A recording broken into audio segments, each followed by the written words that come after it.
and yet we're using the Philippines to create the conditions of potential conflict with the Chinese. Please understand that for the Filipino people, this is a recipe for disaster. You think America is your friend. So too did the Ukrainian people, and they are dying by the hundreds of thousands. Friends don't let friends die in those quantities. Hey everyone, welcome back to JSD Vlogs. Today we're diving into a major update on the Enhanced Defense Cooperation Agreement, EDCA, between the Philippines and the United States. The EDCA sites are getting another upgrade, and this time it's at Basa Air Base in Pampanga. Let's break down what this means for our national defense and why it's making headlines. Recently, Armed Forces of the Philippines AFP Chief General Romeo Brawner Jr.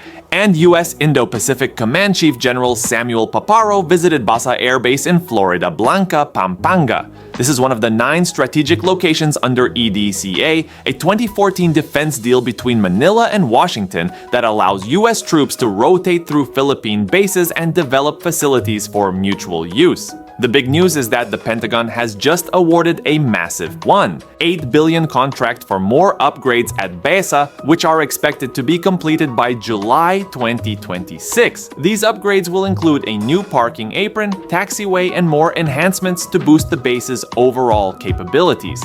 This follows the $3 billion runway upgrade completed in November 2023, marking it as the biggest EDCA project so far. It's clear that the US is committed to reinforcing this base as a key strategic point in the region. Basa Air Base isn't the only site seeing major improvements. Before President Marcos Jr., EDCA already covered sites like Fort Magsaysay in Nueva Ecija, Lumbia Air Base in Cagayan de Oro, Antonio Bautista Air Base in Palawan, and Mactan Benito Ebuen Air Base in Cebu. The current administration has since expanded this with 4 more sites, including Camilo Ocias Naval Base in Cagayan, Lallo Airport, Camp Melchor de la Cruz in Isabela, and Balabac in Palawan. These upgrades are part of a broader effort to modernize our defense capabilities. In a statement, General Brawner emphasized the importance of these developments, saying they're crucial for creating a credible defense force that can protect our nation's sovereignty. This reflects the AFP's goal of ensuring our forces are prepared to respond to any security challenge, whether it's territorial disputes or emerging threats in the Indo-Pacific region.